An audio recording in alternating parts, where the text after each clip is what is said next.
ಪ್ರಪಂಚದಲ್ಲಿರ್ತಕ್ಕಂಥ ಎಲ್ಲ ಒಂದು 10 ಜನ ನಿಲ್ಲಿಸಿದ್ರೆ ಎಲ್ಲರ ಬುದ್ಧಿ ಒಂದೇ ಥರ ಇದೆಯಾ?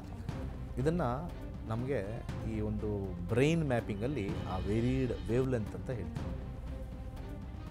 ನೀಡ್ಗೆ ವರ್ಕ್ ಮಾಡತಕ್ಕಿನ ಹೆಚ್ಚಾಗಿ ಕಲಿಯುಗದಲ್ಲಿ ವಾಂಟ್ಗೆ ವರ್ಕ್ ಮಾಡೋದು ಜಾಸ್ತಿ. ನೀಡ್ ಬೇರೆ, ವಾಂಟ್ ಬೇರೆ. ಪ್ರತಿಯೊಬ್ಬ ಮನುಷ್ಯನಿಗೆ ನೀಡ್ ಬೇಸಿಸ್ನ ಫುಲ್ಫಿಲ್ ಮಾಡುತ್ತೆ. ಪೂಜೆ ಪುನಸ್ಕಾರಗಳನ್ನ ಮಾಡಿದಾಗ ವಾಂಟ್ ಬೇಸಿಸಲ್ಲಿ ಹೋಗುತ್ತಷ್ಟೆ. ವಾಂಟ್ ಬೇಸಿಸಲ್ಲಿ ನೋಡಬೇಕು ಅಂತಂದರೆ 2ನೇ ಮನೆ, 6ನೇ ಮನೆ, 10ನೇ ಮನೆ, 11ನೇ ಮನೆ ಕಾಂಬಿನೇಷನ್ ಬಂದಾಗ ಅವ್ನಿಗೆ ಹಣ ಬರುತ್ತೆ, ಅಧಿಕವಾಗಿರ್ತಕ್ಕಂಥ ಹಣ ಬರುತ್ತೆ. ಸೊ ಡಿಗ್ರಿ ಓದಿರ್ತಕ್ಕಂಥದ್ದೇ ಹಿಂದಿನ ಜನ್ಮದ ಕರ್ಮ, ಕೆಲಸ ಸಿಗ್ತಕ್ಕಂಥದ್ದು ಈಗಿನ ಕರ್ಮ. ಹಿಂದೆ ಮಾಡಿರ್ತಕ್ಕಂಥ ಸರ್ಟಿಫಿಕೇಟೇ ನಮ್ಮ ಜಾತಕ. ಯಾವ್ಯಾವ ಮನುಷ್ಯ ಎಷ್ಟೆಷ್ಟು ಹಾರ್ಡ್ ವರ್ಕ್ ಮಾಡಿರ್ತಾನೆ ಹಿಂದಿನ ಜನ್ಮದಲ್ಲಿ, ಆ ಹಾರ್ಡ್ ವರ್ಕ್ದು ಪೇಪರೇ ನಿಮ್ಮ ಜಾತಕ. ಆನೆಗೆ ಆನೆ ಭಾರ, ಇರುವೆಗೆ ಇರುವೆ ಭಾರ. ಇರುವೆಗೆ ಏನು ಬೇಕೋ, ಎಷ್ಟು ಬೇಕೋ ಅಷ್ಟು, ಆನೆಗೆ ಎಷ್ಟು ಬೇಕೋ ಅಷ್ಟು ಪಡಿತಕ್ಕಂಥದ್ದು ಪರಿಹಾರತವಾಗಿ ಜ್ಯೋತಿಷ್ಯ ಮಾಡ್ಬೋದು. ಒಂದು ಮಾತ್ರ ಇಲ್ಲಿ ಭರವಸೆ ಕೊಡ್ತೀನಿ, ಜ್ಯೋತಿಷ್ಯದಷ್ಟು ಸುಲಭ ಮತ್ತೊಂದಿಲ್ಲ.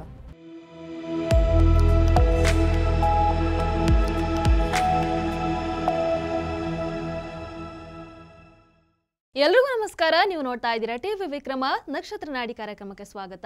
ನಾನು ಮುಮ್ತಾಜ್ ಅಬ್ದುಲ್ ನೆಲೆಡ್ಕ. ಗುರುಜಿ, ಕಾರ್ಯಕ್ರಮಕ್ಕೆ ಆತ್ಮೀಯವಾದಂತಹ ಸ್ವಾಗತ. ಎಲ್ಲರಿಗೂ ನಮಸ್ಕಾರ.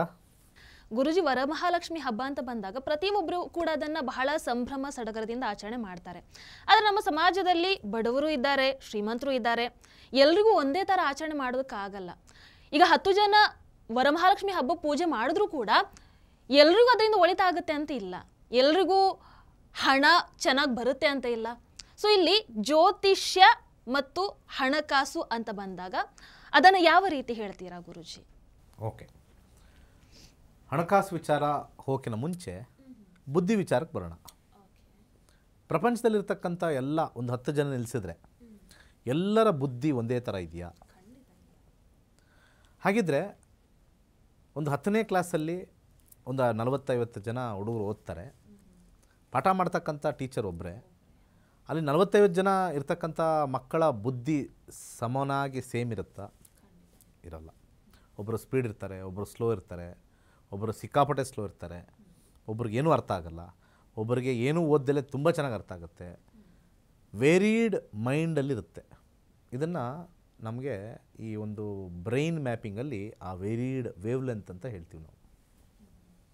ಹಾಗೆ 2ನೇ ವಿಚಾರ, ಪ್ರತಿಯೊಬ್ಬ ಮನುಷ್ಯನೂ ಅವನ ಒಂದು ಜೀವನದ ಒಂದು ಶೈಲಿಗೆ ನೀಡ್ಗೆ ವರ್ಕ್ ಮಾಡತಕ್ಕಿನ ಹೆಚ್ಚಾಗಿ ಕಲಿಯುಗದಲ್ಲಿ ವಾಂಟ್ಗೆ ವರ್ಕ್ ಮಾಡೋದು ಜಾಸ್ತಿ. ನೀಡ್ ಬೇರೆ, ವಾಂಟ್ ಬೇರೆ. ಈಗ ನೀವು ಕೇಳಿರ್ತಕ್ಕಂಥ ಪ್ರಶ್ನೆ ವಾಂಟ್. ಆದರೆ ಪ್ರಕೃತಿ ಪ್ರತಿಯೊಬ್ಬ ಮನುಷ್ಯನಿಗೆ ನೀಡ್ ಬೇಸಿಸ್ನ ಫುಲ್ಫಿಲ್ ಮಾಡುತ್ತೆ.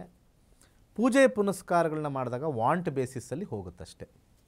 ನೀಡ್ ಬೇಸಿಸ್ಸು ಅಂತಂದರೆ ಮಸಾಲೆ ದೋಸೆ ಅಂಬಾನಿ ಮಾತ್ರ ತಿನ್ನೋಕ್ಕೆ ಸಾಧ್ಯನಾ? ಟಾಟಾ ಮಾತ್ರ ತಿನ್ನೋಕ್ಕೆ ಸಾಧ್ಯನಾ?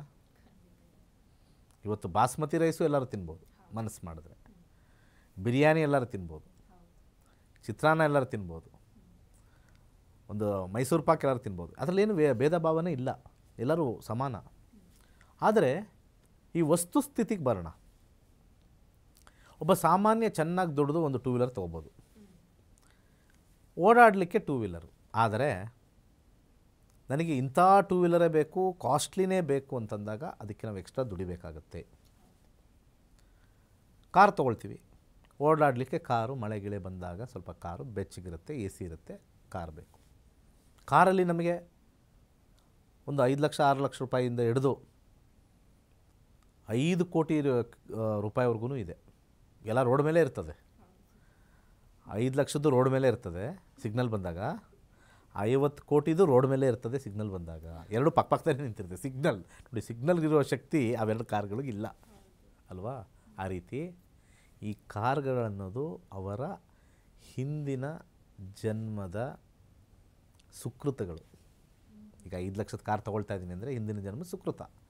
50 ಕೋಟಿ ಕಾರ್ ತೊಗೊಳ್ತೀನಿ, ಹಿಂದಿನ ಜನ್ಮದ ಸುಕೃತ. ಆದರೆ ಏನು ತೊಗೊಂಡ್ರು ಅವನಿಗೆ ಬಂದಿರತಕ್ಕಂಥ ಯೋಗ. ಆದರೆ ರೂಲ್ಸ್ ಆ್ಯಂಡ್ ರೆಗ್ಯುಲೇಷನ್ ಅಂತ ಬಂದಾಗ ಎಲ್ಲರಿಗೂ ಒಂದೇ. ಈ ಕಾರ್ಗೆ ಹಾಕೋ ಪೆಟ್ರೋಲ್ ರೇಟು ಅಷ್ಟೇ, ಈಗ ಹಾಕೋ ಪೆಟ್ರೋಲ್ ರೇಟು ಅಷ್ಟೇ. ಸಿಗ್ನಲ್ ಬಂದಾಗ ಎರಡು ನಿಲ್ಲೇಬೇಕು. ನಾನು 50 ಕೋಟಿ ಕೊಟ್ಟು ನಾನು ಹೋಗ್ಬೋದು ಫಸ್ಟು, ಇಲ್ಲವೇ ಇಲ್ಲ. ಅದು ಜಗದ ನಿಯಮ. ಹಾಗೆಯೇ ಲಕ್ಷ್ಮೀ ಹಬ್ಬ ಮಾಡಬೇಕಾದ್ರೆ ಎಲ್ಲರೂ ಹಬ್ಬ ಮಾಡಬೇಕು. ಯಾಕೆಂದರೆ ಈ 5 ಲಕ್ಷ ಕಾರ್ ತೊಗೊಳೋನಿಗೆ 4 ಲಕ್ಷ ಇರುತ್ತೆ, ಇನ್ನು 1 ಲಕ್ಷ ಶಾರ್ಟೇಜ್ ಆಗುತ್ತೆ. ಅದನ್ನು ರೀಚ್ ಮಾಡೋಕ್ಕೆ ಪೂಜೆ ಮಾಡಬೇಕು. 50 ಕೋಟಿ ಕಾರ್ ತೊಗೊಳೋನಿಗೆ 45 ಕೋಟಿ ಇರುತ್ತೆ, ಇನ್ನು 5 ಕೋಟಿ ಹಾಕಿದ್ರೆ ಒಂದು ಒಳ್ಳೆಯ ಕಾರ್ ಬರ್ತದೆ ಅಂತ ಹೇಳಿ ಅದನ್ನು ರೀಚ್ ಮಾಡೋಕ್ಕೆ ಪೂಜೆ ಮಾಡಲೇಬೇಕು. ಸೊ ಇಲ್ಲಿ ಹಿಂದಿನ ಜನ್ಮದ ಕರ್ಮದ ಅನುಸಾರ ಹಾಗೆ ಹೀಗೆ ಇರ್ತಕ್ಕಂಥ ಜಾತಕದ ಒಂದು ಪರಿ ವಾಂಟ್ ಬೇಸಿಸಲ್ಲಿ ನೋಡಬೇಕು ಅಂತಂದರೆ 2ನೇ ಮನೆ, 6ನೇ ಮನೆ, 10ನೇ ಮನೆ, 11ನೇ ಮನೆ ಕಾಂಬಿನೇಷನ್ ಬಂದಾಗ ಅವ್ನಿಗೆ ಹಣ ಬರುತ್ತೆ, ಅಧಿಕವಾಗಿರ್ತಕ್ಕಂಥ ಹಣ ಬರುತ್ತೆ. ಸೊ ಈ ವ್ಯಕ್ತಿಗೆ ಆರಾಧನೆ ಮಾಡೋದ್ರಿಂದ, ಪೂಜೆ ಮಾಡೋದ್ರಿಂದ ಆ ಮಿಕ್ಕ 1 ಲಕ್ಷ ಸ್ವಲ್ಪ ಭಗವಂತ ಪ್ರಸಾದಿಸ್ತಾನೆ. ಈ 50 ಕೋಟಿನೋ 5 ಕೋಟಿಗೋ ಒಂದು 5 ಲಕ್ಷನೋ 50 ಲಕ್ಷನೋ ಶಾರ್ಟೇಜ್ ಇರ್ತಕ್ಕಂಥ ವ್ಯಕ್ತಿಗೆ ಅವನಿಗೆ ಅದನ್ನು ಪೂರೈಸೋಕ್ಕೆ ಅಲ್ಲಿ ಪ್ರಕೃತಿ ತನ್ನ ಹಿಂದಿನ ಜನ್ಮದ ಒಂದು ಸುಕೃತದಿಂದ ಬಂದಿರತಕ್ಕಂಥದ್ದು. ಅದಕ್ಕೆ ಪ್ರಾರಬ್ಧ ಕರ್ಮ, ಸಂಚಿತ ಕರ್ಮ, ಕ್ರಿಯಮಾನ ಕರ್ಮ, ಕರ್ಮ ಅಂತ ಆ್ಯಡ್ ಮಾಡಿದ್ದಾರೆ ನೋಡಿ. ಪ್ರಾರಬ್ಧ ಕರ್ಮ, ಸಂಚಿತ ಕರ್ಮ, ಹಾಗೆ ಕ್ರಿಯಮಾನ ಕರ್ಮ, ಆಗಮಿ ಕರ್ಮ, ಇದೆಲ್ಲ ಕರ್ಮಗಳು. ಅಂದರೆ work, what you are done. ಈಗ ನಿಮಗೆ ಒಳ್ಳೆ ಕೆಲಸ ಸಿಗಬೇಕು ಅಂತಂದರೆ ನೀವು ಡಿಗ್ರಿಲಿ ಚೆನ್ನಾಗಿ ಓದಿರಬೇಕೋ ಇಲ್ವೋ?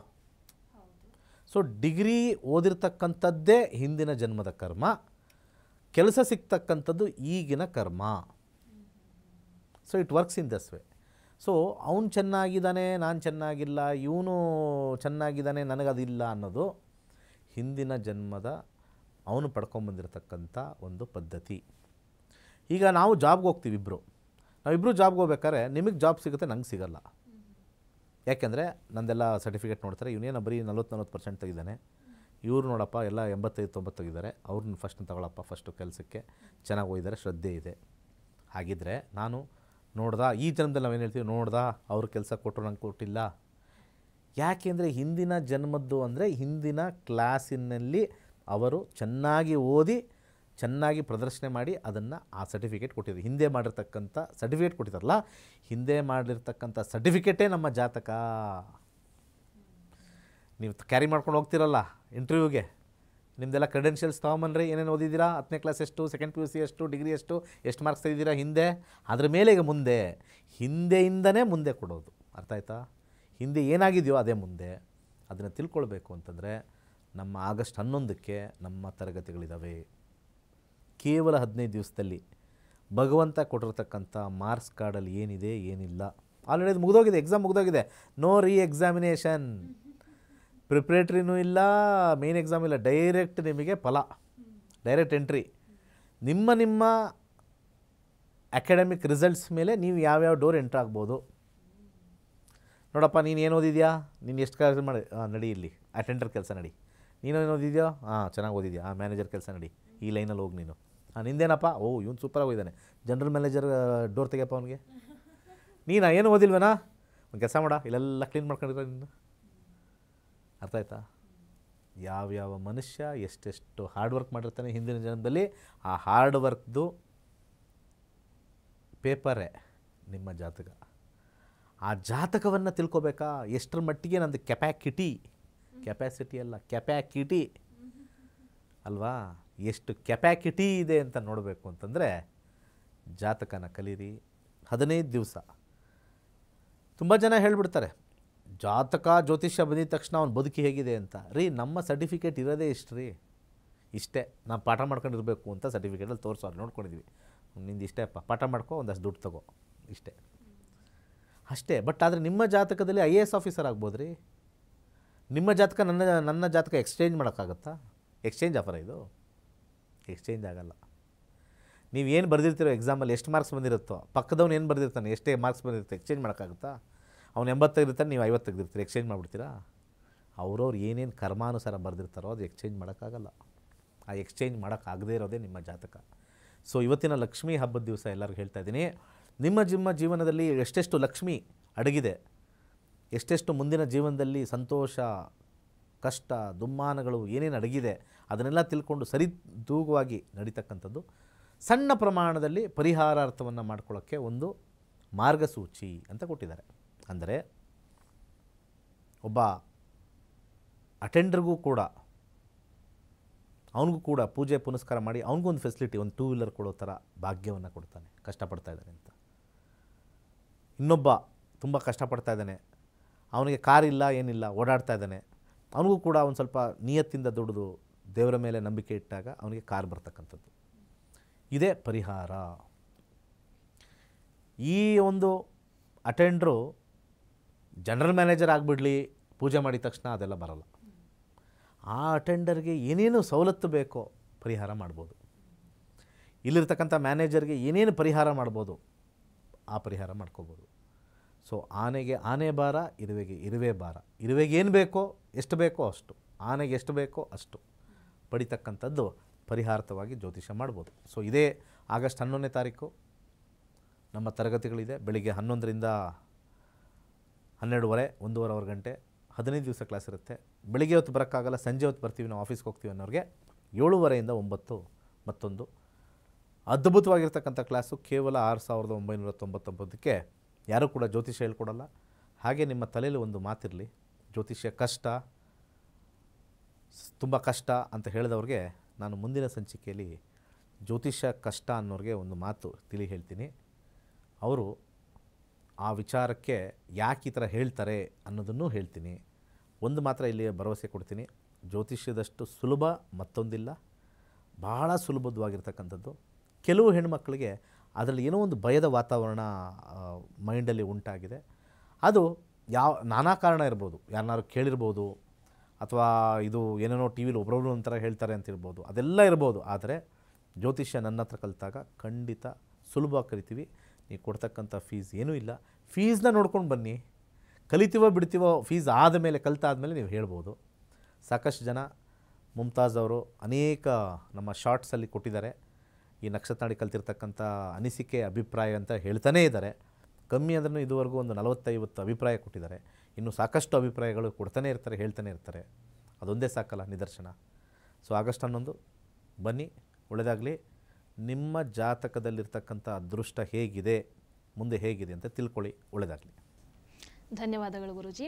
ಸೊ ಎಸ್, ನಮ್ಮ ಆರ್ಥಿಕ ಪರಿಸ್ಥಿತಿ ಮತ್ತು ಕರ್ಮದ ಫಲವನ್ನು ಬಹಳ ಅದ್ಭುತವಾಗಿ ಗುರುಜಿ ಹೇಳ್ಕೊಟ್ರು.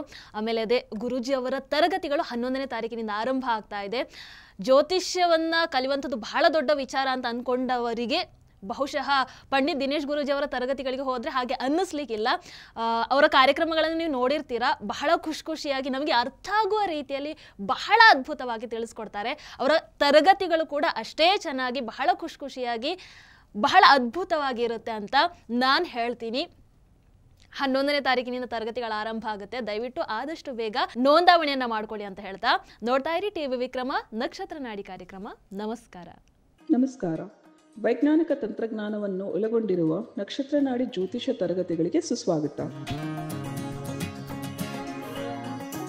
ಈ ತರಗತಿಗಳಲ್ಲಿ ಗುರುಜಿಯವರು ಕಲಿಸಿಕೊಡಲಿರುವ ವಿಚಾರಗಳೇನೆಂದರೆ, ನಮ್ಮ ಬ್ರಹ್ಮಾಂಡದ ಸೃಷ್ಟಿ, ವಿಷ್ಣುವಿನ ದಶಾವತಾರಗಳಲ್ಲಿ ವೈಜ್ಞಾನಿಕ ಆಧಾರ, 4 ಯುಗಗಳು, ಉತ್ತರ ಧ್ರುವದ ಪ್ರಾಮುಖ್ಯತೆ, ನಕ್ಷತ್ರಗಳು, ರಾಶಿಗಳು, ರಾಹು ಮತ್ತು ಕೇತು ಪುರಾಣ, ರಾಶಿ ಚಕ್ರದಲ್ಲಿ 27 ನಕ್ಷತ್ರಗಳ ಸ್ಥಾನ, ರಾಶಿ ಚಕ್ರದ ಡಿಗ್ರಿ ಲೆಕ್ಕಾಚಾರ, ನಕ್ಷತ್ರದ 108 ಪಾದಗಳು, ದಶಾ ಲೆಕ್ಕಾಚಾರ, ರಾಶಿ ಚಕ್ರದ ಗುಣಲಕ್ಷಣಗಳು, ಲಗ್ನದ ಪ್ರಾಮುಖ್ಯತೆ, ಲಗ್ನ ಲೆಕ್ಕಾಚಾರ, ದಿನದಲ್ಲಿ ಲಗ್ನವನ್ನು ಕಂಡುಹಿಡಿಯುವ ಸರಳ ಲೆಕ್ಕಾಚಾರ, ಲಗ್ನದಿಂದ ವಿವಿಧ ಮನೆಗಳಿನ ಗ್ರಹಗಳು, ನಕ್ಷತ್ರ ನಾಡಿ ತತ್ವಗಳು, ಗ್ರಹಾಧಿಪತಿ, ನಕ್ಷತ್ರಾಧಿಪತಿ, ಉಪನಕ್ಷತ್ರಾಧಿಪತಿ ಲೆಕ್ಕಾಚಾರ, ಪ್ರಶ್ನಾಶಾಸ್ತ್ರದ 249 ವಿಭಾಗಗಳ ಲೆಕ್ಕಾಚಾರ, ವಿಶ್ಲೇಷಣೆಯಲ್ಲಿ ದಶ, ಭುಕ್ತಿ, ಅಂತರ್ಭುಕ್ತಿಯ ಅರ್ಥ, ಜಾತಕದಲ್ಲಿ ಶಿಕ್ಷಣಕ್ಕೆ ಆಯ್ದುಕೊಳ್ಳಬಹುದಾದ ಕೋರ್ಸ್, ಉದ್ಯೋಗ ಅಥವಾ ವ್ಯವಹಾರದಲ್ಲಿ ಕ್ಷೇತ್ರದ ಆಯ್ಕೆ, ಯಶಸ್ಸಿನ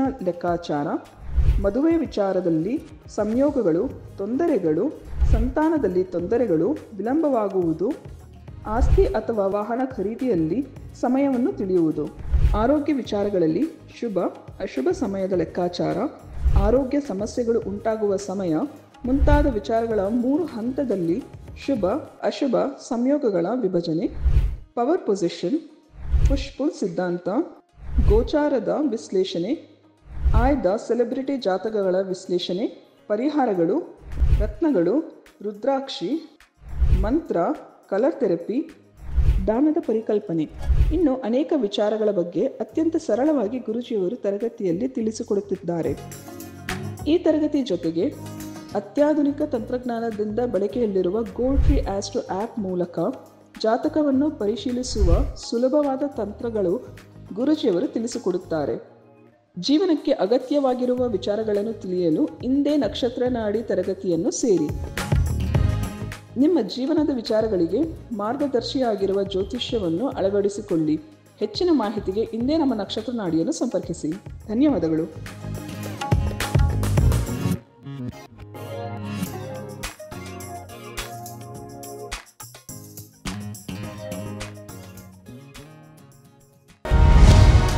ಟಿವಿ ವಿಕ್ರಮ, ದೇಶ ನಿಮ್ಮ ಕೈಯಲ್ಲಿ. ಈ ಕಾರ್ಯಕ್ರಮ ನಿಮಗೆ ಇಷ್ಟ ಆಗಿದ್ದಲ್ಲಿ ಲೈಕ್, ಶೇರ್ ಹಾಗೂ ಕಮೆಂಟ್ ಮಾಡಿ. ಟಿವಿ ವಿಕ್ರಮದ ಕಾರ್ಯಕ್ರಮಗಳನ್ನು ನಿರಂತರವಾಗಿ ವೀಕ್ಷಿಸಲು ಸಬ್ಸ್ಕ್ರೈಬ್ ಮಾಡಿ, ಬೆಲ್ ಐಕನ್ ಒತ್ತಿ.